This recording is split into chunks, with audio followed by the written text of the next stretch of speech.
معافی وہ انسان دے سکتا ہے جو اندر سے مضبوط ہو۔ کھوکھلے انسان صرف بدلے کی آگ میں جلتے رہتے ہیں۔ آج کی آیت کا ترجمہ۔ پناہ مانگتی ہوں اللہ کی شیطان مردود سے، شروع اللہ کا نام لے کر جو بڑا مہربان نہایت رحم والا ہے۔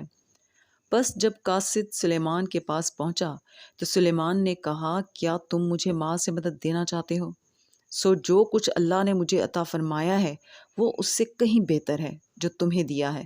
حقیقت یہ ہے کہ اپنے تحفے سے تم ہی خوش ہوتے ہوگے۔ ان کے پاس واپس جاؤ، اب ہم ان پر ایسے لشکر لے کر حملہ کریں گے جن کے مقابلے کی ان میں طاقت نہ ہوگی، اور ان کو وہاں سے بے عزت کر کے نکال دیں گے اور وہ ذلیل ہوں گے۔ سلیمان نے کہا کہ اے دربار والو، کوئی تم میں ایسا ہے کہ قبل اس کے کہ وہ لوگ فرما بردار ہو کر ہمارے پاس آئیں، ملکہ کا تخت میرے پاس لے آئے؟ جنات میں سے ایک قوی ہیکل جن نے کہا کہ قبل اس کے کہ آپ اپنی جگہ سے اٹھیں میں اس کو آپ کے پاس لا حاضر کرتا ہوں، اور مجھے اس پر قدرت بھی حاصل ہے اور امانت دار بھی ہوں۔ ایک شخص جس کو کتاب الہی کا علم تھا کہنے لگا کہ میں آپ کی آنکھ کے جھپکنے سے پہلے پہلے اسے آپ کے پاس حاضر کیے دیتا ہوں۔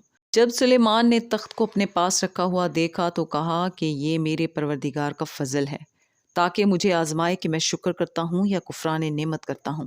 اور جو شکر کرتا ہے تو اپنے ہی فائدے کے لیے شکر کرتا ہے، اور جو ناشکری کرتا ہے تو میرا پروردگار بے نیاز ہے، کرم کرنے والا ہے۔ صدق اللہ العظیم۔